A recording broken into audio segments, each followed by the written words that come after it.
everybody. So we're back at the Talkative Chic Podcast with Mike Ortiz again. Right. How you doing? Yes, put your headphones on. We'll just keep rolling. It's all good. All right.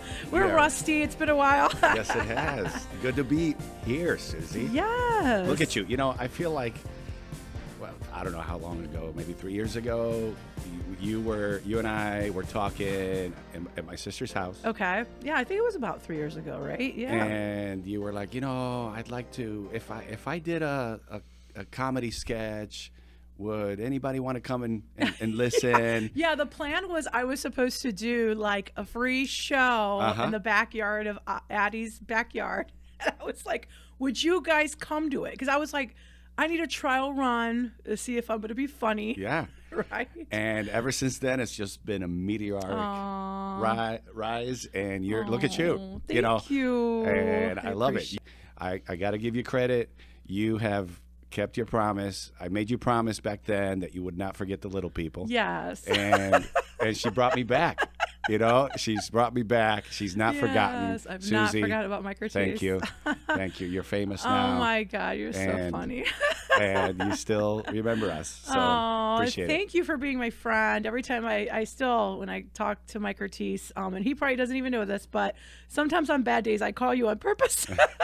So I'm like, he's going to say something to me that's going to be really good and meaningful. And yeah, it's always just a nice, delightful conversation. And I really appreciate that. Yeah. And we were talking about how cold it is today in Northwest Indiana. I think the last time we did a podcast, it was a cold day. If I remember right, I forget when exactly. Maybe it was towards the end of last winter. Yeah, because I want to say you were one of my first people that I recorded. Yes. I kind of have a backlog. I have about 5 or 6 episodes that still have not come out yet. But yeah, I want to say we started maybe February or March or something. Yeah, maybe it was February, and it was pretty cold. So we were talking earlier, and yes, this time of year, I think the wind chill factor said it felt like 8 degrees last night. 8 degrees. Yeah. It's don't get me started. Don't get me started. Moving here, so my family moved here when I was a teenager. Mm-hmm. I was going into high school. Talk about culture shock. Because you were born and raised in Puerto Rico, yes, right? Yes, I was. Wow. And 5 minutes away from the ocean, I would ride my bike to the ocean, and I would, fish. I would swim. It was excellent. Then my family up and moved. I had no choice, and this is not. I have to calm down. This is not just different weather. This is a different planet. Yeah. Okay. This is like moving to Mars. Yeah. It's a hostile environment. Every cell in my body is saying, "What the heck is this? You should be under a palm tree right now, eating some coconuts on the beach. Exactly. What are you doing here? This is like." Yeah, the surface of Mars out there. It's like a frozen tundra. I don't. Oh, yeah. My body doesn't agree with it. You know what's funny? What? I have friends that, and on Facebook, friends with some people from PR. Yeah. And their You know where they vacation? Iceland. What? Yes. Because they want to get away from the heat. Look at us. We have our coats on and stuff, and it's like But that's what they. Wow. That's what they're used to. I mean, that's what they're not used to. So we do seek, yeah. as human creatures, we do tend to seek what we are not, exposed to. Something different. Yeah, exactly. It's true, because everybody here is going south for the winter, wanting to go to Florida, wanting to go to vacation to Puerto Rico, wanting to go to vacation to Mexico. We don't want to be here. I posted a picture on my Facebook feed the other day. I just rolled down my window of my truck as I'm driving. Yeah. And I took a picture, and it just gray sky, no color. Yeah. Trees are just brown, cold. And I just took a picture, and I said, okay. That's enough winter weather for this year. Let's just fast forward to spring. You know? And a lot of people are chiming in and stuff. Well, my cousin from Puerto Rico puts a comment on there. Oh, that's beautiful. I'm like, what? You live on an island. Yeah. Right by the ocean there. I mean, it's just, I have a confession to make. Okay. I have a confession to make. I hope it's juicy. Yeah. This time of year, especially as it wears on more and more, I find myself on my phone late at night sometimes. just looking at pictures of the beach. Yeah. I call it beach porn. I was about to say a porn word, but I was like, maybe Mike Ortiz isn't gonna like appreciate that. Because when you said I'm up late at night, I'm like, are you watching porn? And it's like, beach porn. Yeah. Look at it gets you excited. Yes. Yeah, I do. And it's bad. This year's bad because I'm already doing it. Usually it doesn't kick in until like January. It's early. Yeah, it's early to be indulging. Yeah, I was showing my girlfriend last night. Wow. Look at this, babe. Look at that beach. You two are indulging in beach porn. Yes. Yeah. Oh. It's the struggle's crazy. real. The struggle is real. Yeah. I remember years ago, my relatives my cousins were organizing a trip to Alaska, and it was like it was going to be a cruise, and parts of Alaska. And I remember asking a bunch of people, and they're like, "What? Like, that's the last place I want to go. Tell me when you're going to do a cruise to somewhere warm." Yes.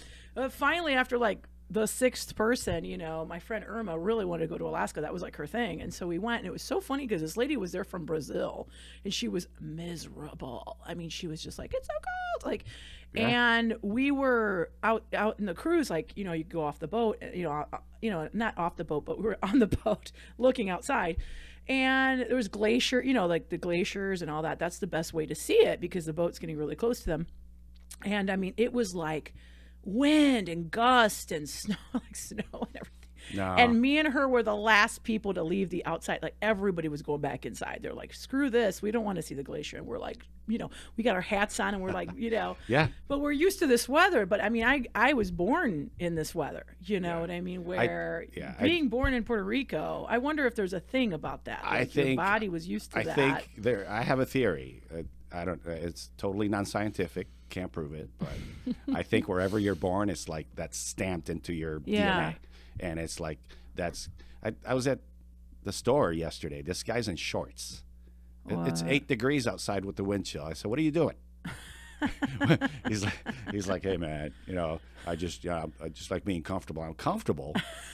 He's like, "Well, my truck's got heated seats," and I said, "Well, how about from the truck here?" Right. There's no heat. No, I'm like he was laughing, but yeah, I said, I do see people like that sometimes. I can't relate, but that's he was probably born up here, and and that's that's the way it is. So, how old were you when you came to Puerto Rico? I mean, when you came here from Puerto Rico? Moved here, I was 15 years old. Wow. Yeah. I was 15 years old. It was in May. I remember the first we moved in. It was like May 30th or something, or May 29th.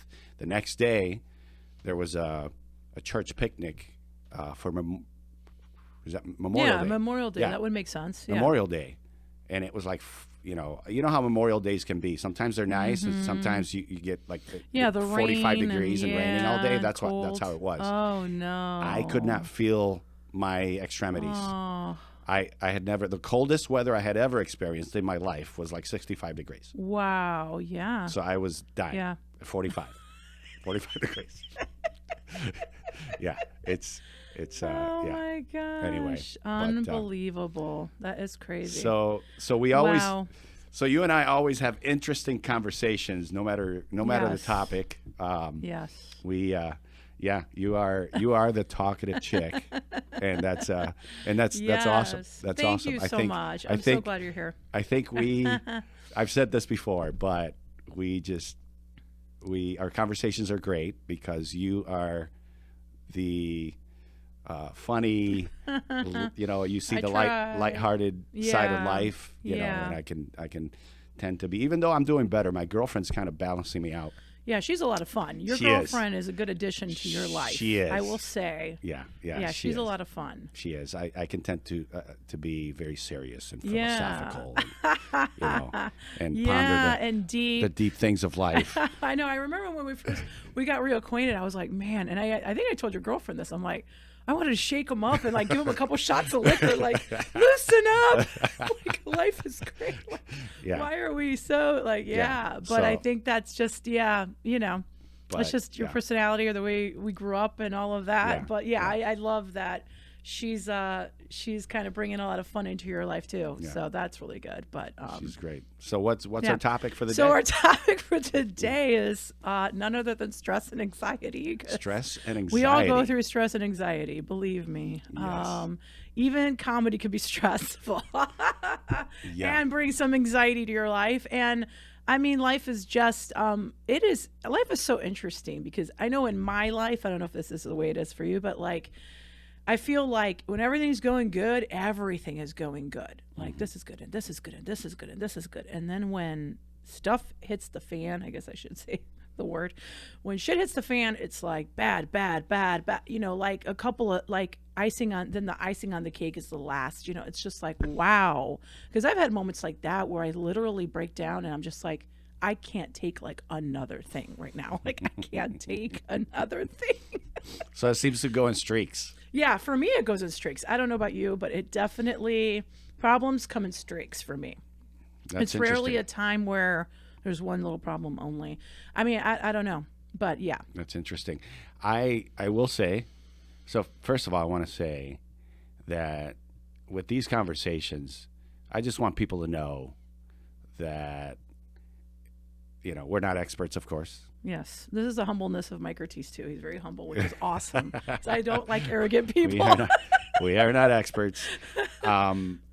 Anxiety, I feel like I had not really had issues with it very much. I changed jobs about a year ago, and it kicked my butt. It's been kicking my butt. And I've had to do some very deep soul searching and figuring some stuff out. So, and I still am. Yeah. So we're just sharing our life experience. Yes. What's going on with us, and hopefully something will resonate with someone out there. Obviously, there's different levels, like with anything else. You know, if someone's really, really in a serious dark place, get some help. You're not alone. You know, a lot of us. I've had many a sleepless night over the last year. Oh my goodness. Which I again not something I struggled with. Right. There was a few times back when I was teaching school at the beginning of the year. Now that I remember, at the beginning of the school year, I would have a stretch right before classes started. I think there was an overwhelm of getting everything ready, and you taught school. Yeah, you remember. So it's a lot. just everything. All those school teachers out there, bless you. Yes, it's a lot of work. People do not realize how much work it is. Yes, and how overwhelming it can be. So I remember all the preparation and everything, and all the unknown, and I remember a few times waking up and having like vertigo and the room spinning. Ooh, and getting up and just like taking a dive and landing with my head first on, you know, against the wall, saying, what's going on here? The room spinning, stuff like that. But that was then. Then I had a stretch, you know, after that I went on to other things, and stress and anxiety weren't really an issue until this job I have now. A lot has gone with it. Anyway, so yeah, it's you know, I'm just going to share some thoughts, and yes, let's talk about it for sure. Yeah. You know, first thing I want to say, like any negative emotion,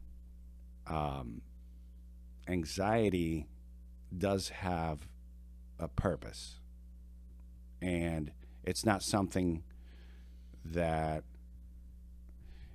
it can serve a purpose, which makes it, in a way, it's good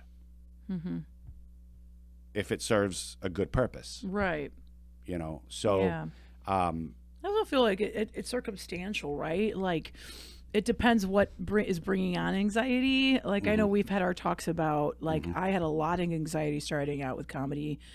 Even the first bar show I did, which was at McGee's Pub and Grub, and thank you, Lisa McGee, for the opportunity. She's the one that helped. She could have said no, and she said yes, and I'm very grateful to her, because I think I needed to start in that small space, or like a small stage. And Man, I had so much anxiety, pits in my stomach days before. I mean, I had anxiety before I started it. Like, I was like, can I be funny? I was like, it was a 30 days where I was thinking about stand-up comedy, like as serious, like, okay, are you going to do this or not? And then when I jumped in and talked, like my friend talked to her and we did a show, and it was like 30 days before. And I was like, I can't believe I'm doing this. Like, like, is it going to work? But I will say the anxiety prompted me to prepare and prepare and prepare, because if you're anxious about and it's different because this is the stage and this is a different kind of anxiety that maybe people don't experience in their lives or whatever. But if you're a performer, it's like I had this anxiety and I was like, okay, all I can do is over prepare my set and memorize it and have it down and just go over and over and over and over again, because that's only going to help my anxiety, where then you can finally get to a point where like, it's like, okay, I prepared, I've done this is what I'm doing. Oh, well, like, I hope people like it. If people don't like it, that wasn't my thought the first time though. It was definitely anxiety all the way up to when I performed, and it went well. And I was like, okay, that went well. And then, so what did you feel like? What did it feel like? Almost like I was going to die. I mean, I know that sounds over dramatic, but yeah, like pit in my stomach, a feeling of overwhelming kind of like a dread, maybe a dread feeling like, oh gosh, this is going to happen. And for me, did you have difficulty sleeping? Yeah. I've had difficulty sleeping over. It's almost like there's this comedy for sure. Background, I know it's terrible, but yeah. Background noise, background feeling. Yeah, problems can also bring on anxiety, but like because I've had situations where I don't know what to do with a problem, and because I'm a type of person that likes closure quickly. I know that's like, I don't know, that's just how I am. I want the problem resolved yesterday, but sometimes that's not good. And there is a parallel to extroverted people and that trademark, like, or that kind of way of doing things, because I've read into that, where if you're an extrovert at a job, sometimes like you'll get an email and you want to respond right away, and but then it's almost like guns, and you can't take back whatever you did. So I've had to learn to kind of like sit in something because I want to address it right away. And then when I do, sometimes it probably wasn't addressed as thoroughly as it should have been, or you know what I mean? And so I've had that issue before, but like if I have a problem that the door has not shut or opened, or there's no closure in that problem, I can definitely lose sleep over that, like big time. It happened this week. I have lost sleep where I am dwelling on it, or I'm upset about it, or trying to figure out what to do with it. And I think sometimes, like when you're a child, it's better because you just, like if you encounter a problem, you just go along with life or whatever. But when you're an adult, it's like this overthinking takes over. And I think that that's not good either. And a lot of anxiety, I think, breeds from overthinking, at least in my life.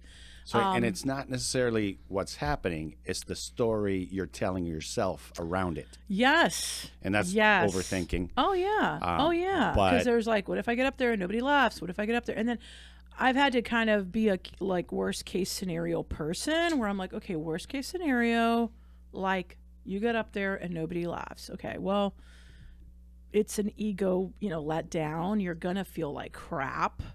I've had shows where I don't even think I bombed, but I didn't get the roar that I wanted. I've got chuckles and like little laughter or whatever, and I've come home crying like, what did I do wrong? And honestly, it's like it wasn't a bomb. Like I'll look back at the set and I'm like, okay, I didn't bomb. It's just that, because bombing to me is like nobody laughing in 10 minutes. Right. You know what I mean? Like they didn't give you any laugh. That's to me like bombing, or maybe like one little chuckle in 10 minutes.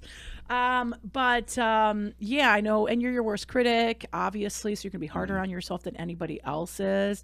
Somebody else could see it and go like, oh, she's really funny. But you're like, I didn't get enough laughs. Like it's like all of that. So, but yeah, anxiety is horrible. I almost feel like it's like your blood feels even weird, like the inside of your body. Like it can manifest itself in so many different ways for so many different people. Yes. But I know for me, like I kind of started reading about performers' anxiety, and one point was like, oh, okay, the stage, and the stage can be scary, whatever. And that's the funniest thing for me is that the stage is not scary. Like if right now, for some odd reason, we had the power to like catapult us into Soldier Field.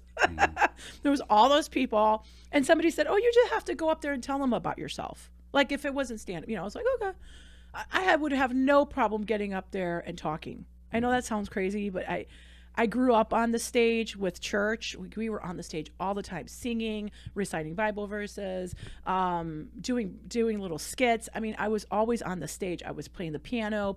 I was always used to people looking at me performing. So that's not the problem. The problem is failure. Anxiety breeds for me is failure. I do not want to get up there and fail. And I feel like I let a lot of people down when I fail. So I think also, some of the points I saw, and again, this is just for performance anxiety, but like, put the attention off of you, like picture yourself getting up on stage, picture everybody smiling and laughing at everything you say, picture it going well, picture you're making everybody laugh. You're there to make everyone laugh. It's not about you. Like picture that. And that's helped me. Also over preparing, getting really prepared, not feeling like, I'm dropping the ball there. You said. Okay. So you said you feel like you let people down if you fail. Yeah. Well, I let myself down, number one. But yeah, I let people down when I fail. Yeah. That's how you feel. I do feel that way. I feel like those people paid to come see a funny comedian, and I took 10 minutes out of that show. You want to deliver. Right. And the producer banked on me, right? He's paying me to come and make people laugh. And if that doesn't happen, so that's a lot of pressure. That's very similar to the way I've experienced it with my work. Okay. I feel like if I don't, like we're dealing right now, we're in the housing industry. I work for a company where we buy and flip houses. We're getting into apartment buildings now. Okay. And it's been quite a learning experience. So right now we're dealing with some permits that we need in order to do this big job that's going to be probably over $100,000 of renovating this small apartment building and stuff. And we've hit a couple of walls where we're not, the permits aren't coming, like we thought they would to get the job going. Right. So I feel like I'm failing. I feel like I'm, but in reality, there's a lot of moving parts to this, and so, but I have a fear of failure because I don't, that's very insightful, because I don't want to let my boss down. I don't want to let my coworkers down. I don't want to. I never want to be kind of the dead weight in the team. And not deliver. Right. And so, the funny thing is that it's like you said, a lot of times we're our own worst critic. Yeah. Like I talk to my coworkers a lot of times, and it's like, Mike, you're doing great. You're, you're doing the best you can. You're doing, everything within your power. Right. Just keep plugging away. Yeah. And most people would tell you that. Yeah. It's true. Yeah. You did great. Yeah. So. Oh yeah, I've had sets where I don't think it was great, and people are like, "It was a good set, Susanna." I'm like, right. I don't really think it was great. Right. Yeah, for sure. So again, it goes back to the story. What's the story? What's so. Yeah. What is the playback in your brain? Exactly. Yeah. So back to the purpose of these emotions. So like, take fear. Mm-hmm. And something I want to say is you want to guard against extremes. So no fear at all. So we think of fear as a negative emotion. Mm-hmm. So do we want to eliminate fear altogether? Say anger, for example. We don't want to be an angry person. Right. Do we want to eliminate anger altogether? I would love to eliminate fear altogether. Well, but some fear is good. I know we had this discussion in the last one, and I was like, "Wait, how can fear be good?" Yeah. Some fear is good. Some fear is designed to protect you. That's true. Because there are some things that you should where you should listen to that little voice and say, you know what, this isn't good. Yeah. You know. Yeah. So the question is what are you fearful of, and how much fear is healthy? Okay. Is it a healthy fear? Is it an irrational fear? You know, same thing with anger. You know, one example. Do you think that fear? Well, go ahead. No. Go ahead. Well, I was going to say, do you think that fear and anxiety kind of go together a little bit? Yeah. I think fear is associated mostly with something more specific, more immediate. Anxiety is just usually a general feeling of uneasiness, and it's hard sometimes to pinpoint exactly. You have to put on your investigator hat, and that leads me to say, with all these emotions, I took a class recently on emotional intelligence, and emotional intelligence, according to the guy that was giving the class, is basically the ability to identify, first of all, your emotions. A lot of us have a hard time identifying our emotions. It's a good thing to identify them and ask yourself why, especially negative emotions, but why am I feeling this? Why is it? You know, the why is very, very important, because that'll tell you, is this good? I'm feeling like this. Is it, you know, what action should I take? You know, and if it's, you know, so, you know, with anxiety, for example, why, you know, what's going on? You know, why is it that I'm feeling like this? So it's either, you know, sometimes, like you said, it caused you to begin to prepare, you know, a lot for your set and stuff. That's good. That's an example of you saying, okay, why am I feeling this way? Okay, because I'm afraid of how I might perform. Okay, so what's the answer then? Let's just prepare. You know, and so it led you to take the right action. You know, so, you know, I think that asking yourself why is it, you know, why is it I'm feeling this way? In some cases, it's good to change what you're doing. In some cases, you might need to change the situation. You know. Yeah. So, you know, sometimes, you know, if a job is, if there's an unhealthy, toxic environment, and it's just causing you anxiety and stress over and over and over, and you've addressed it and it's not changing, maybe it's time to change the situation. You know, I do think we need to be cautious of going there immediately and without examining our own thinking, because if you don't examine your own thinking and the story you're telling yourself, you're going to carry that from situation to situation. Yeah, that's true. You know? There's got to be a time where you make that change. Yes, you have to, okay, why am I feeling, you know, why do I feel this way? Let's take, for example, something I was thinking earlier this week. It's funny.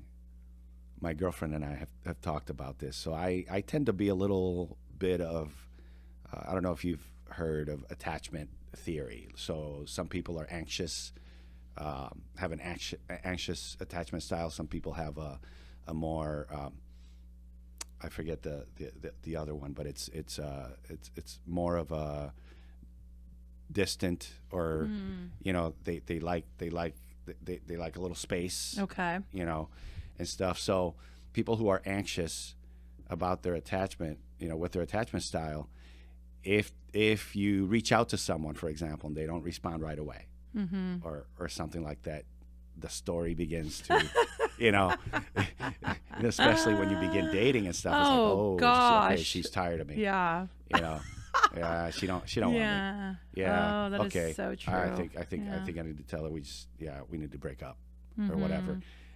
And my girlfriend and I have had this conversation before, and she's like, "What? I was busy. I was at work. I had, tons of patients." She's a receptionist at a dentist's office. Oh, okay. And she's like, "Babe, and it's like, oh, okay." So I've had to learn that when the stories begin to pop up in the mind, okay, am I being rational about this? Is this story true? Do I have evidence to back this up? Is this, because and when you, okay, no, okay, she's busy, it's okay, we'll talk tonight or whatever. And now we've had several conversations about it where she knows now that if she's able to, she'll reach out. Yeah. Because I don't want to, I also don't want to feel that that she'll just look at it as, yeah, whatever.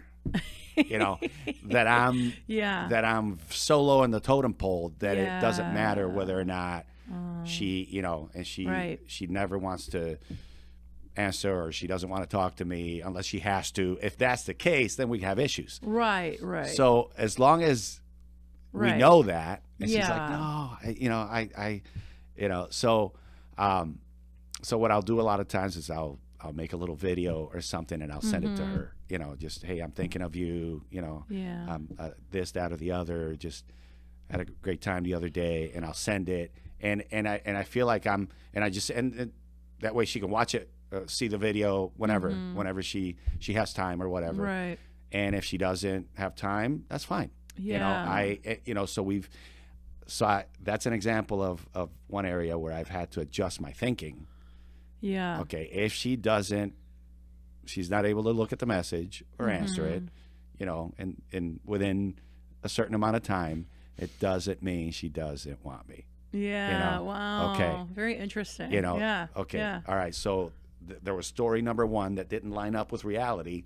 So sometimes you have to tell yourself a second story, and say, okay, this matches the reality. Yeah. The problem is that a lot of times with these negative emotions, we don't, like you use the term sitting with it.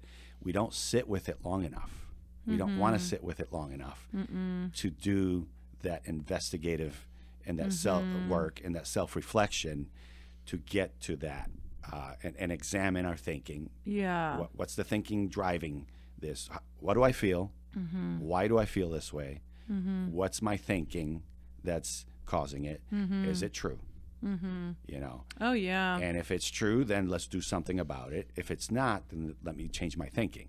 Yeah. And so that process right there that I just described is a way to close out that window.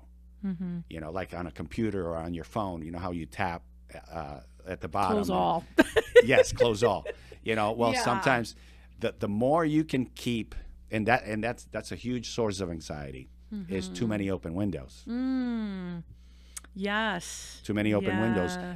In the back of the mind, like we mentioned earlier, it's just, that there comes a point sometimes where I have so many open windows on my phone or whatever that I find that if I'm trying to use my GPS, it's glitching. It's not working right. And it's when you're saying that, do you mean like in life, like you'll have this problem that's not addressed fully, this problem that's not addressed fully, this problem that's not, no answer. Exactly. And so it's a pile up of anxiety and stress because you've got all these unresolved issues. Yeah. And sometimes, like you said, it's important to have different ways that you are able to kind of close out that window, at least for the time being. Yeah. Because if you don't hear back with that email from that coworker or whatever, and that's the only way you can close out that window in your mind is if she answers or if he answers or whatever, then what if he takes 2-3 days? Well, you're not going to sleep? Yeah. Are you going to be, you're going to have a pit in your stomach until then? No. So you got to be able to kind of go through that mental checklist and that mental process to adjust your thinking and say, okay, I can close it out and I'll open it in 2 days. Right. I also think it's interesting what you said about like not sleeping, because why is it, and maybe it's because we're so busy during the day, but why is it that it's at night when you're going to bed that everything comes up and resurfaces, right? Like last night, okay, I had a night already this week that I did not sleep over an issue. And last night it started to fester again. And I was like, Susanna, you've got to put this on a shelf right now.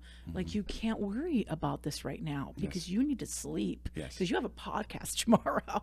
And if you start worrying about it, it's going to be a repeat of the other night you had where you didn't sleep, and then you woke up with a big headache, and then you were working, and then you had to ask your boss for 2 hours to just sleep because you weren't functioning, and it just becomes this like big huge snowball. Like, it's big, and it's like, unless you address it right away, and this problem that I'm having right now, I just decided there needs to be a conversation that I need to have with somebody, and I know that person's very busy right now, so I don't want to be like, I gotta go, so I'm like, okay, I will talk to this person on Monday, I will call this person and resolve and all of that. But it's hard because, again, I'm a person that wants it resolved yesterday and I want a solution or whatever it is. And so waiting till Monday is unbearable for me. And I also agree, the whole filling in the blanks, because, man, I do that a lot. Like, there's a problem or I would have that too. I relate so much to what you said. I would have that in a relationship because I am like that. Like, if I text someone, I mean, of course, dating is like when you first start dating, it's like so rough because you're like, I don't know if this person likes me, that type of thing or whatever. And waiting. I mean, it's almost like a heating pot. You're just like, why am I not getting this text? Why? And I mean, I'm really opening up here, and I hope like people will still date me.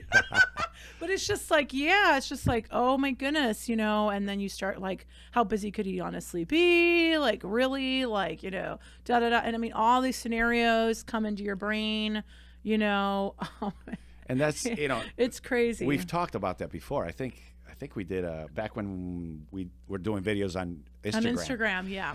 About until you are able to have a good relationship with yourself and be good with yourself and being by yourself. I heard someone say that part of the definition of having a feeling and being in a good place, and there's a term for it, and it's escaping me right now, but fulfillment. Yeah. Part of the definition of being fulfilled is how do you feel about yourself when you're by yourself? Mm-hmm. How do you feel? A lot of us avoid that in many different ways because we don't feel good about ourselves, So until you are good, and I think you've done an awesome job of building a life where you have interests, you have hobbies, you're branching out, you're growing, you're pursuing things.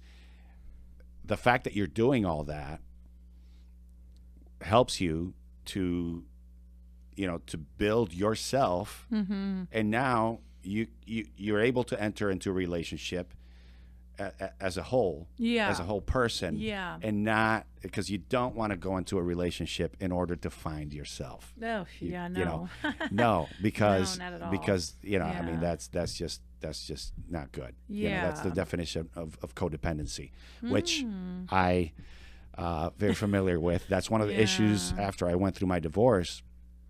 I went through several years of looking myself in the mirror and say, okay, what issues do I have? What was my part of the contribution to this relationship that failed, and that was the main issue with me, codependency. So anyway, back to what we were saying. So that story. Definitely very important to make sure that we examine it. Is it true? Mm-hmm. Is it not? I was going to say, the reason I think you asked, why do we lose sleep? Why does it, it's because the brain never stops. Mm-hmm. When you go to sleep, your brain's still going. The main part of your brain is still going. Okay. As a matter of fact. So you have your subconscious, what the scientists call the subconscious mind, and the conscious mind. Okay. The conscious mind is basically what that part of the brain that is used in order for you to do stuff that you have to think about. Right. Okay. The conversation we're having right now, we're using our conscious mind. We're having to think about what we're saying. Okay. But there's a whole lot going on. Your heart is going, your lungs are taking in air, your bloodstream is, oxygen through all that stuff. The brain is in charge of making sure all that happens. Okay. And, so if I do this and I open this bottle, I'm not thinking about, okay, twist, grab, twist.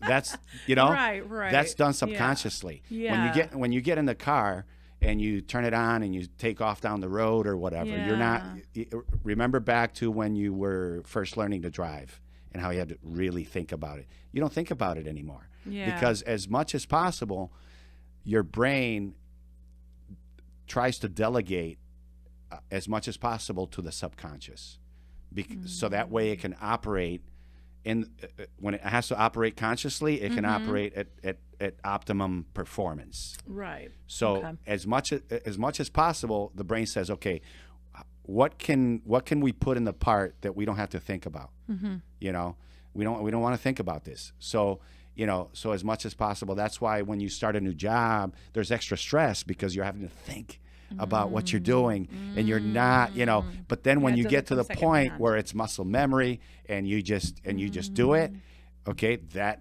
means that it's more of a subconscious activity now. So when you have an issue that you can't close the window on, it is playing in your subconscious, and it will continue to play in your subconscious even when you're sleeping, even when you're trying to sleep. Right. And you won't. So you can't. The brain is. There's too much going on there, and the brain is trying to figure it out. Basically, without you even So it's hard to kind of put it on the shelf unless you are able to. The more you're able to go through that process of so if this happens, am I gonna be okay? If worst case scenario. Yeah. Am I still going to be okay? And you play it out in your mind, and it's like, okay, okay. So if this happens, then what? If this happens, then what? And you go through all the scenarios, okay? And you're like, okay, so it's not the end of the world. I'll still be okay. And there's a sense of kind of diminishing the threat level. Yeah. That you can, once you play all those scenarios in your mind, you diminish the threat level, and then you're able to kind of, diminish that stress and anxiety. That's so good. That's such a great tool to handle stress for sure, because I feel like our brains do help us and also can hinder, and the thoughts that come in, because I think thoughts just come in because they do, right? I mean, that's just human nature. And how do you take that thought and not let it roll into a huge, and if you're not a person that does this, I mean, I really want to know who you are, because I feel like a lot of people I know, it's like, there's a problem, and then you start thinking it bigger, and I'm going to lose this, and I'm going to lose this, and this is going to happen, and then I'm going to be out on the street. When I bought this house, there was some stress with it, and I had to really worst case scenario. It's probably not a good example because I don't want to share all the financial stuff with it, but it's amazing how you can take something and then it's like it'll go to step 1, step 2, step 3, and all of a sudden now you're homeless. You don't have any money or whatever, and then it's kind of like, okay, worst case scenario, if this happens, what would you do? If this happens, what would you do? And I have gone through that with this problem that I'm having right now. I'm like, okay, if this happens, then you can do this. If this happens, then you can do this. And it was funny because I was talking to a friend about it, and I said, yeah, I guess if this happens, I'm going to have to eat humble pie. And she goes, no, you're not eating humble pie. She's like, you did your best with that. Like, you did this and you did this and you did this. There is no humble pie to eat. And I loved that, because sometimes, like when you're talking about the permits, you can only do what you can do, right? You fill out the paper, whatever. Right. But like, you're waiting on somebody else to do A, B, C, or D. That's not on you. But a lot of times it's like so much stress. It's like, when can this, like, I know of situations where you're waiting for an email, and like every day you're looking, waiting for this email, and you're waiting for this email. And then there's that, like, should I nudge? Should I not nudge? Am I being a pain? Am I not being a pain? Am I, if I nudge, like, are they going to think I'm like being a jerk and I want this ASAP, like that? And then you're just like, and it's like, it's so, that could just be so stressful. And we go through what I want to call in Spanish, un coraje, like coraje sounds so much better than like anger. I mean, but you could get angry, and it's like, this person's not respecting me. Like, I needed it. Yeah. They're not giving it to me, and why? And like, are they messing with me? Are they doing this on purpose? Like, it's like, like all this whole thing comes up, and then you just got to be like, look, I can't control that. Like, right. I think stress also comes from a lot of things that we cannot control. Oof. Yeah.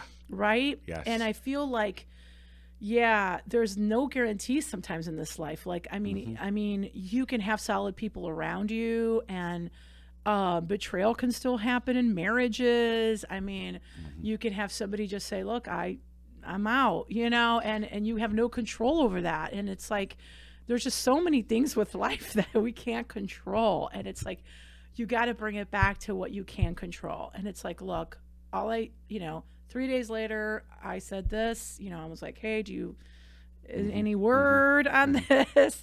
And then they respond, and it's like, I can't go over to this person's house or wherever they live, go and make them do what you need them to do. You just can't. And it's just kind of like, that can cause so much stress. Learning to live with uncertainty is a gift. It's a virtue, learning to live with uncertainty. If you're the kind of person that has to have everything, every outcome guaranteed, that's a setup for some pain. You have to learn that, okay, you know what? So recently, I don't know how much of this I want to share, but I had some health issues that I still probably I need to see a doctor. Okay. About something. I feel much better, but the scenarios start playing in your mind, and I'm thinking, okay, if what if, the what if game, and then you start thinking, okay, I need to break off the relationship because what if I have cancer? What if I'm dying? Oh my goodness, Mike. I hope to God not. Yeah. And so I don't want to put her through this, or whatever, and so, and so, but in reality, that can be, whether or not you're feeling any illness or whatever, there's always gonna be, if you take that step with in a relationship with someone and decide, okay, this is the person I want to be with, and you get married, there's no guarantee that in a year or two, I mean, and I'm at my age, as you get older, there's no guarantee. There is no guarantee. So you have to accept the uncertainty that comes with life. Otherwise, you will never live.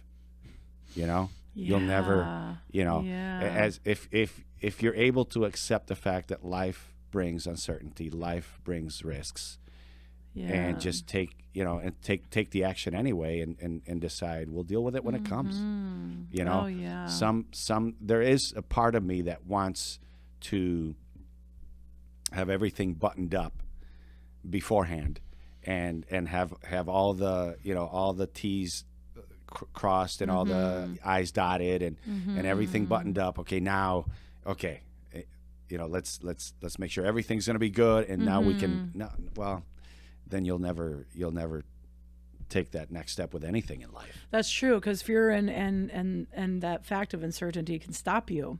Yes. Like, what if it's going to go wrong? Exactly. What if it's going to go wrong? Exactly. And yeah, there's a lot of things with me too. Like I had 2 parents pass away from cancer.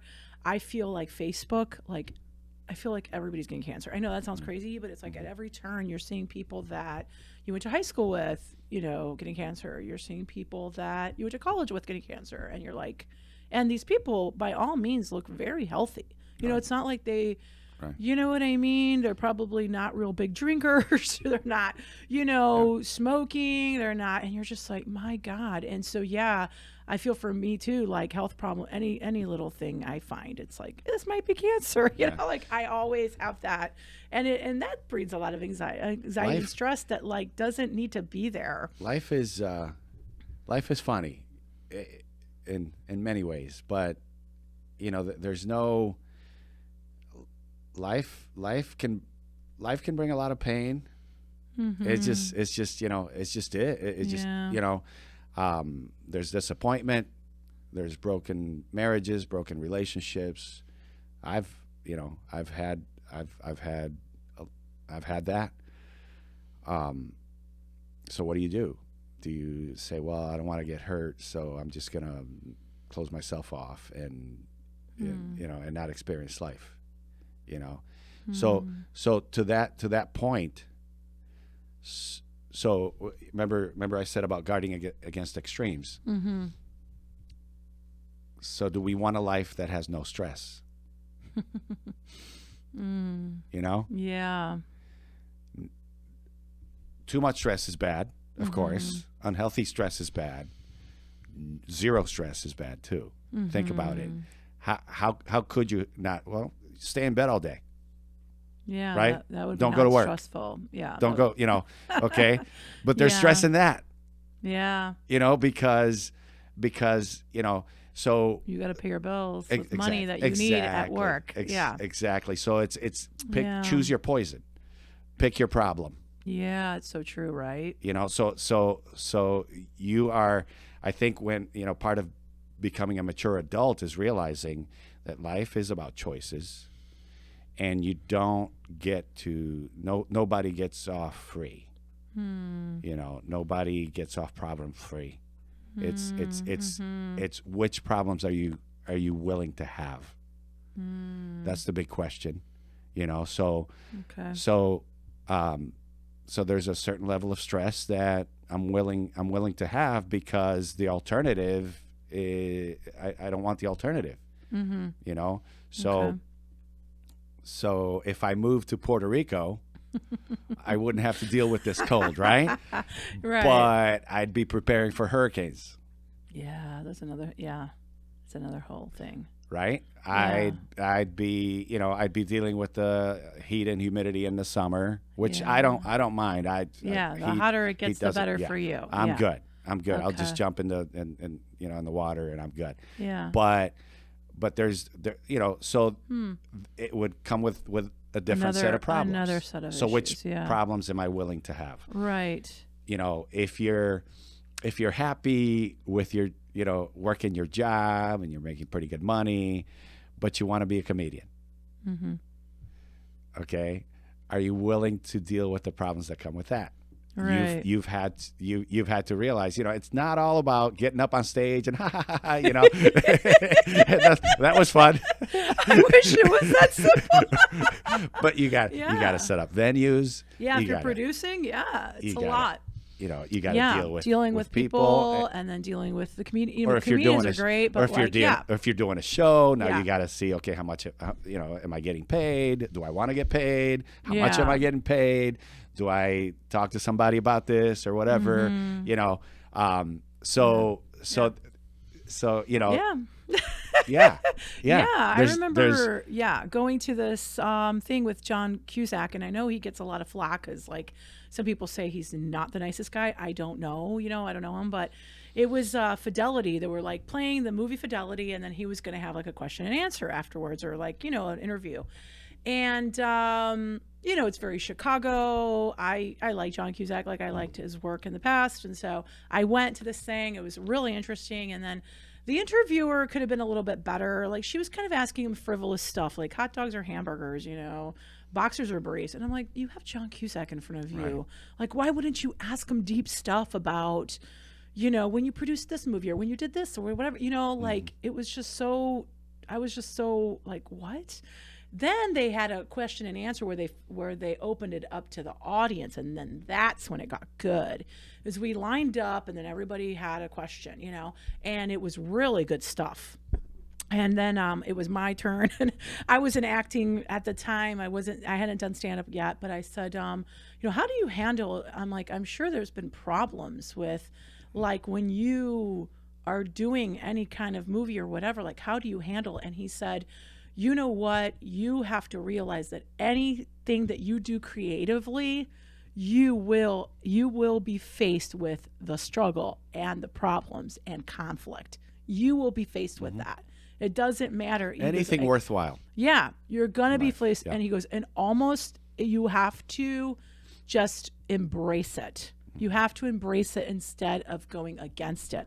Like it is going to be there, and you have to accept that it's going to be there. And I was just like, wow, like that's John Cusack. You think, he'll say something and move the world, right? Was it like Jim? He's famous. Was it Jim Carrey? Jim Carrey has he's got some doozies as far as quotes go. Yeah, he's I like his little reels or whatever. Yeah. He's pretty quirky, like a lot of comedians. But anyway, but. He says, there you go. That's good. You have to be. I'll take quirky. You have to be. I've never been cool. I've always been goofy. So it's a good thing. But he says, I wish everybody would be able to become famous, rich and famous, so that they would realize that that's not where happiness is. Again, everybody wants that spotlight. I want to be famous. I want to be rich or whatever. Yeah. But I remember watching the Last Dance documentary about the Chicago Bulls. Oh gosh, it was so good. And, yes. And how Michael I loved it. Was at some point in there, Michael Jordan was talking about how he felt like a prisoner in his hotel room. He couldn't leave. He couldn't go out. He can't just get in the car. So again, different set of problems. Everybody would be like, I would love to be Jordan. Exactly. But then he's got all these can you other handle things. Can you handle what comes with it? Yeah. So I think realizing that some level of stress and some level of anxiety from time to time are natural. It's not something that you can or should try to avoid at all costs all of the time. Yeah. And, it just means that you're alive and you're out there and you're pushing against,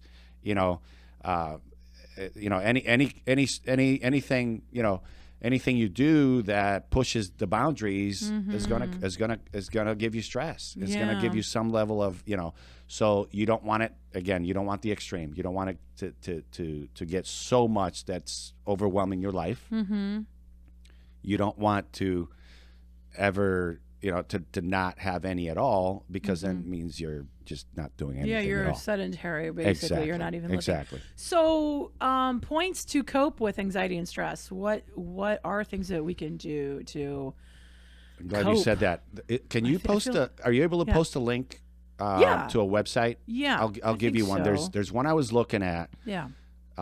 It's an organization called NHS, National Health Service, and they're actually based in Europe. Okay. And I was reading an article.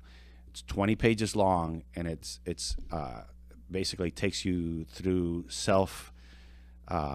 self guide to identify anxiety in your life. Oh, this is great. And deal with it. Oh my goodness, very good. So we'll definitely see if we can post that link. Okay, yeah, definitely. I will. In the comments. Yeah. Yes. But it so I haven't talked about this in our conversations much, and I'm not going to get deep into it here, but so we grew up in church. Yeah. And I don't talk about this when I go on podcasts or when I was doing videos on, myself and stuff like that. I don't talk about it much. Someday maybe I will. But so part of I've had to do a lot of healing because the brand of religion that, at least, I'm speaking for myself here, that we were involved, that I was involved with, not healthy.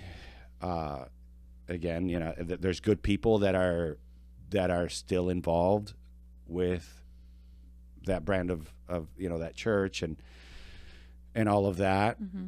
I good people, and I have friends that are and stuff like that. But my personal experience, I've had to do a lot of rethinking, and realigning my beliefs. Mm-hmm. I'm not perfect at it at all.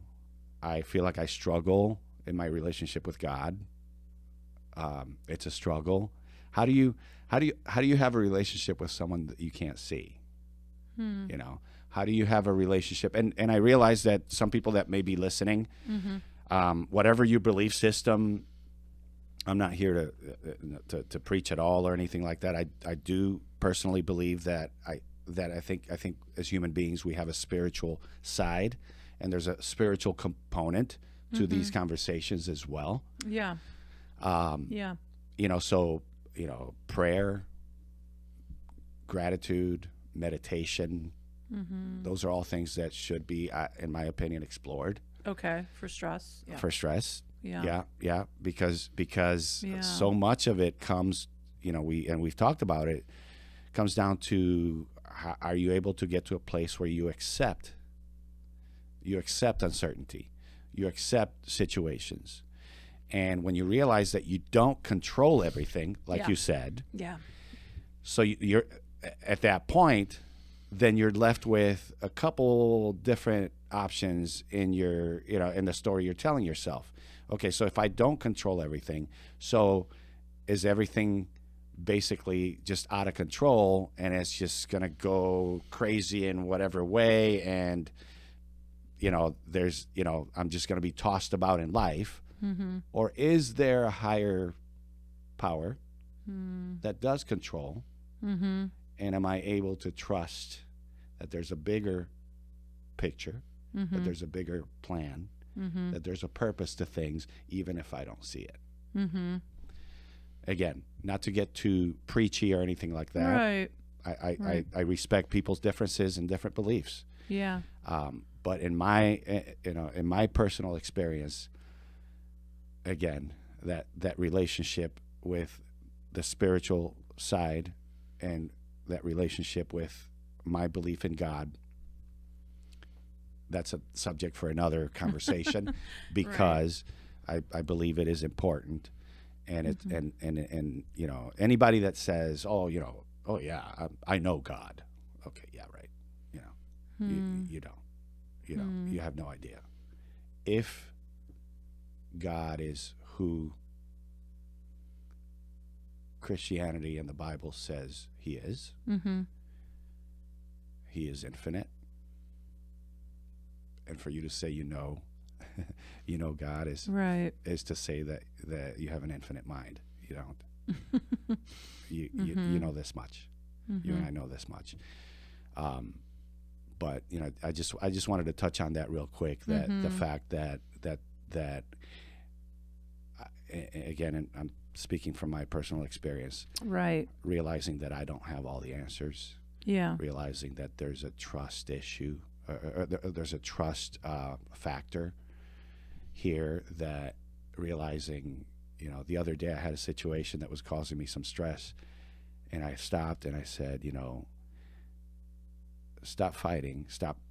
I told myself, stop resisting. Maybe there's a purpose here that you don't see. And later on that day, it worked itself out.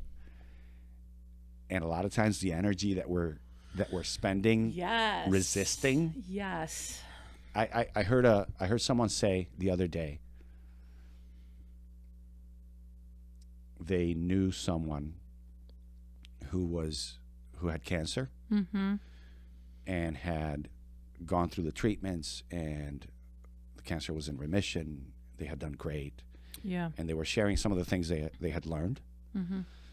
And one of the things they said was, I got to the point where I no longer had the mindset of I'm fighting cancer.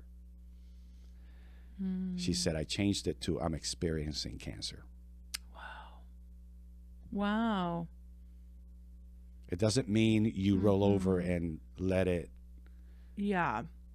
take over. take you out and take over. You still pursue the treatments and everything, but it's an experience. That is so good.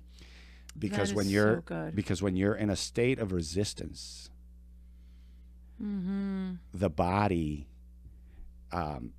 can't relax and Yes. take what it needs to take. Yeah, if you're in fight You mode, live you're closed off. Yeah, So you want to be open. that's interesting. You want to be open, Yeah. and acceptance, is Wow. is the mindset you want to have.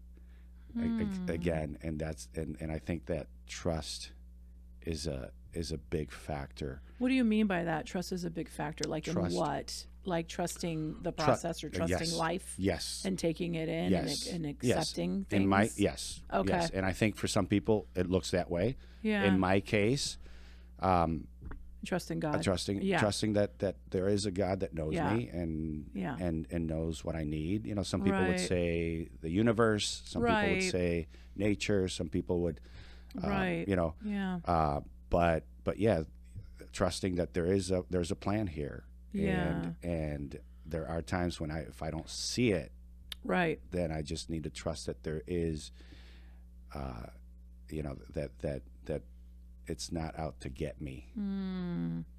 That's good. Yeah. I love that because, I believe in God still. I did grow up in the same church that Mike did. And everybody's experience there is so different. I think like in talking to people that have gone and it depends on how deep you were involved or not involved or who you came in contact with or the problems that you had that you brought and didn't get resolved or got resolved or, you know what I mean? All of that. But that being said, I think that people do better if they have a sense of a higher power, like you said, if there's somebody to go to that can, you know what I mean? And for people that don't believe in God, it's okay because like to me, if I'm praying to a God apparently that doesn't exist for some people, it's still a form of acceptance or getting like you said, trust, like saying, okay, I can't handle this problem, you take it. And even just saying that to God is kind of like alleviating the stress that you have to deal with if it was your problem and you were taking it and you were maneuvering it and you were trying to fix it. So I do believe in that. And for people that don't believe, like I think meditation is very good. I think sitting by yourself and self-analyzing and looking internally and I don't do it enough. I say I want to, but like life gets so busy and I can worry about things and this is not good.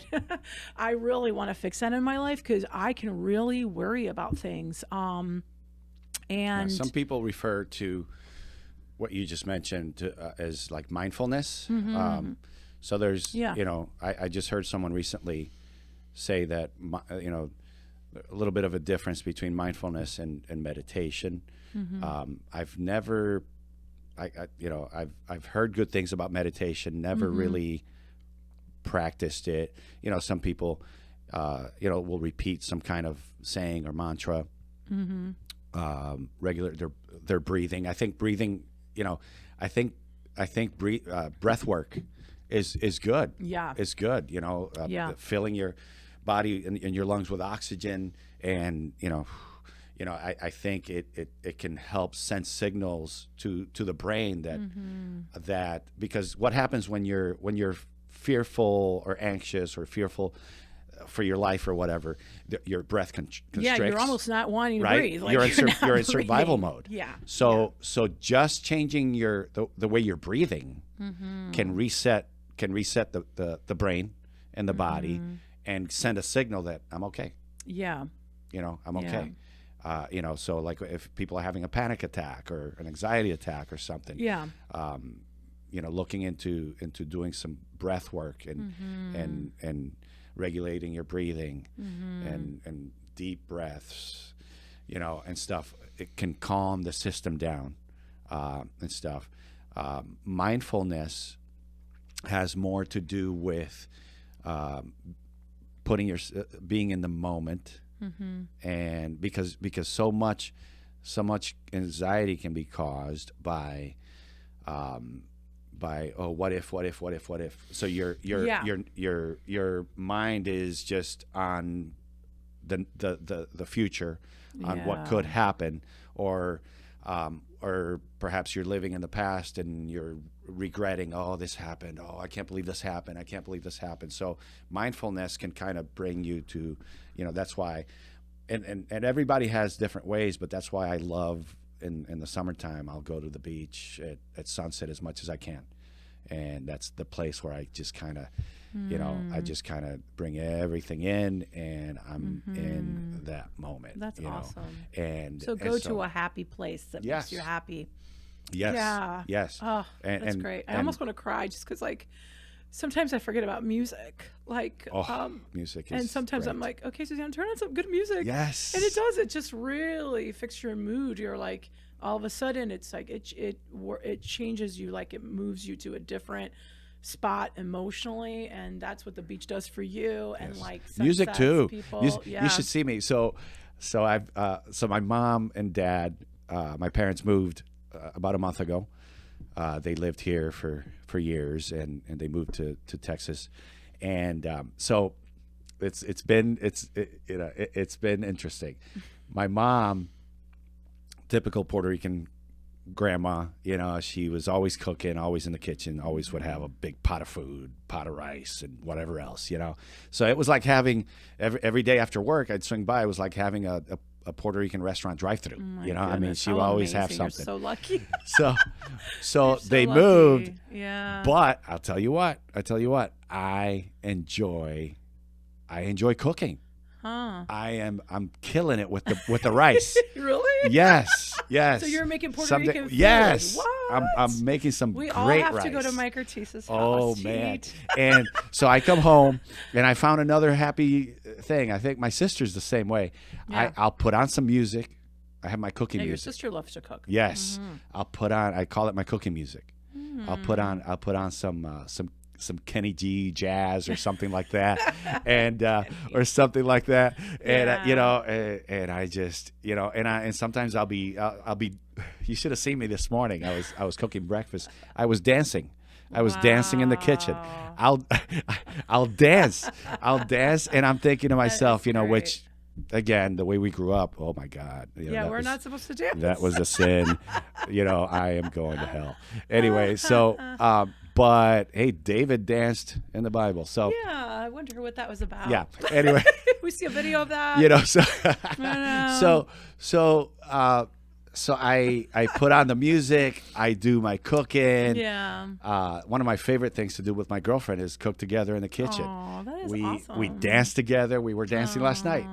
And doing a little slow dance and stuff, and we cook and stuff. But find, and again, doesn't it always come back to your relationship with yourself? Find what you like, find what makes you, what brings you joy. Yes, bring that in your life. Yeah, get to know yourself. Yeah, and you know what, come home and do that. Right. And hopefully find things that bring you joy, that are healthy. If it has bad side effects, don't drink a bottle of wine every night with your stress levels. Exactly. Again, it's all about choices and what problems does it bring. Right. You know what I'm saying? Not too many problems from cooking a healthy meal, listening to some good relaxing music. Yeah. I'm saving money by not. Have you gone out to eat lately? How expensive food is? Oh my goodness! Even Taco Bell, everything is like three times what it used to be. That's why we stay in a lot. We cook a lot. It's good. But the point is finding in music. Oh yeah, Yeah, music can transport you for sure. Yes, it can. That's why I love going to concerts and things like that, which this week I was kind of under the weather and I missed one and I was really upset. Maneskin had come into town and I really wanted to see. There was an Italian rock band. They're so different. I like when something's really different and obscure, you know. And I had bought it. I was debating about going because I'm trying to like not spend too much money on concerts. But then I was like, I really want to go. I bought a ticket and then I wasn't feeling good. I couldn't go. So I sold it on StubHub for half the price because I just wanted to get rid of it. So at least I got half my money back. But I was really upset. And then last night I was watching videos, because people post. I'm like, duh. Like I looked on YouTube and it was all like Chicago and they had these suits on, which was really different for them because they're always dressed very edgy and all these weird outfits. So they were just in suits. So I was like, oh, okay, well, I didn't miss too much. Their outfits are like bizarre, like they were at Lollapalooza and they killed it there. I mean, they're an awesome band. They killed it at this show too, at the Aragon, but they were all in suits. It was so different for them, but yeah, so I did get to see parts of the concert, even though I did not go. So that was good. But yeah, I think, so breathing, meditation, mindfulness, spirituality, gratitude, which comes with mindfulness. Mindfulness is basically being in the moment and saying, you know what, I like this or I'd like that or whatever. I have certain goals, but you know what? If I'm good right now. Yes. Oh yeah. I've thought of that too. I've thought of that too. What if this doesn't happen? What if this doesn't happen? What if this? And it's like, I'm here. I'm talking to one of my best friends. We're doing a podcast. Yeah. It doesn't get much better. Right now, if life, if this was it, and this is good. Yeah, life is good. Life is good. It's how you choose to look at it. Yes. Do you look at it through the lens of what I don't have, what I could have, what I should have had, what I should have done, what I could have done, or whatever? Yes. How about pausing everything and saying, okay, right now. Yeah. Right. I just took a breath. I'm alive. I'm alive. I'm laughing. I'm alive. I have great friends. Yeah. This is life is good. Yes, life is good. That's what mindfulness can do. Yeah. Yeah, I agree. I feel like repeating that to yourself. Yes. I also say everything's going to be okay, Susanna. Yeah. Everything is going to be okay. Yeah. And I also remind myself of things that I've gone through, that I went through, that were hard. Yes. But I came over on the other side, right? And you remember how you felt? You remember how hopeless it seemed? Or do you remember how you thought, this is not going to be good? And then somehow life just kind of works out. Yeah, I agree. Stuff ends up working out at the end. Yes. I think for me, tough spots were parents passing away from cancer. My dog just died not too long ago. So that was really hard. Mm-hmm. And then I think of just everything. There was another thing I was going to address that I've gone through that was really tough. But we've all gone through the pandemic. The pandemic was very I was just tough going to for say, all of us. Since 2020, I was doing a little research about. We should all be proud of ourselves for going through that. People, we our world has kind of gone through. I think we're all have gone through some serious times here in the last, with the pandemic. I was doing a little research on this and Googling, how has anxiety escalated since the pandemic, and they actually they said that yes, there's been a rise, something like 30-40% rise in cases of depression and anxiety and stuff. A lot of uncertainty, a lot of, what if, a lot of, and rightly so. I mean, so many people got sick, and I know, some people who passed away, so, but something interesting that I saw, they said that actually it started going up in 2016. They said the numbers started slowly going up as far as anxiety and stuff. And I'm thinking, what happened in 2016? Yeah. Oh, we had an election. Oh, and I was like, what did happen in 2016? And we're going to get one in 2024. As a country, I wish, there's a part of me that wishes that we could just, and you see this I love going out and just talking to people. I went to a Bears game. Oh yeah, I saw that recently. Yeah, I posted Very some pictures. cool. Yeah. And so my girlfriend and I had Bears jerseys, and it was in Dallas at the Dallas Cowboy Stadium. Okay. And we thought, I literally thought we're gonna be sticking out like a sore thumb. Yeah. I got to be ready. I don't know if it's gonna get hostile or whatever, because I'm a Bears fan going with my Bears, hat and Bears gear into Dallas Cowboy Stadium. Walking up to the stadium, so we parked. We're walking up, and here you have tens of thousands of people. Literally, it seemed like it was 50-50 Bear fans and Cowboy fans. And it was amazing. And on the way there, you shoulder to shoulder with thousands of people, and people are joking and laughing and poking fun at each other, about Bears, Cowboys, and stuff. Yeah. That's just one example. Concerts are another example where we put aside our differences and we realize we're all humans. Yeah. We're all we're all part of the same team. Yeah. We're all struggling. Yeah. We all should pull for each other. Yeah. And you know what? Go out there and be kind to whoever, because you never know. Yeah, you never know what people are you never going know through. Exactly. All of that. Yeah. Especially during the holidays. Some people seem to get a little more impatient, and Black Friday's coming, and traffic is crazy and stuff. Just realize we're all struggling. Let's try to spread some kindness and cheer and joy and definitely. love, I love it. Yeah. I love it. Really good stress relievers. All of those things. Mm-hmm. I think gratitude is huge too.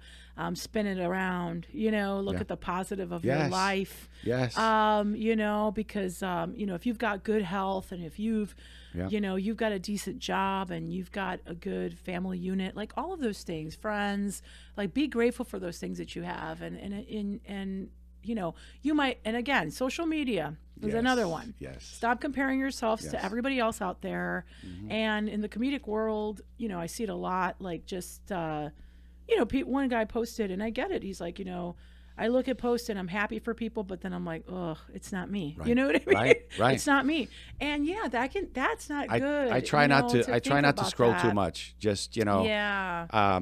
It's good to be in competition with yourself. Like, Yes. make yourself better. Yes. What are you doing? Like, there's some personal goals that I've had, and I've been at Laugh Factory this year 3 times, which thank you for those 3 producers that had me. That is awesome. Janice, is awesome. Janice and Patty and Ken Flores and Renee. I appreciate it. You made my dreams come true this year. I honestly thought I was just going to get 1, and then I got 3, which is awesome. I'm so happy for you. And Zany's hopefully is next. I've been knocking the doors there. But it's you just have to be self-reflective and just compete with yourself. Don't compare yourself to other people. That's a fool's game to compare yourself to others. That'll bring you more stress than anything. Find great fun things to do when you're stressed out. And since we're all struggling, why not, and that's why, if someone can watch this podcast and find 1 or 2 things that resonate and say, you know what, that helped me out. Yeah. And we're going to post that link to that website. Some great resources in the website there, to help you with. It has stuff on fear, anxiety, anger, a whole host of things. But if they can, use your struggles to, hey, this is what I learned. Maybe it'll help you. What can I learn? This is and pass it on. Yes. That's another thing that I think we all should do. I think so too. I think we struggle. You can struggle and just and just complain or whatever, or you can learn something and then share it with somebody else. Mm-hmm. Why not do that? Yeah.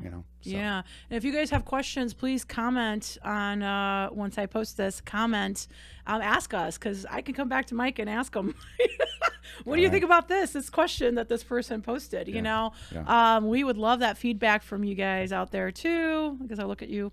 And yeah, thank you so much for coming. Anything else you want to add? I think it's really a good conversation. No, always fun. Yes, it is always fun. So, and Mike Ortiz definitely is going to be a regular on the TalkativeChic podcast. Totally. I'm so happy for you. So proud of you. Thank you. You've done great. Keep it up.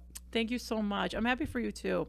Really happy for your relationship and how you navigate life and our talks. I really a lot of lessons in the hard knocks school of life for me and for all of us. But yeah, I'm glad that I've been able to learn some things. So. Yeah, and hopefully you will be moving to warm weather. Unless I would miss you, but you would be moving to warm weather sometime soon. I would like that. Maybe a couple years. We'll see. Yeah. All right. Thanks so much for being here, Mike. Thank you, I appreciate Susie. it. Thank you.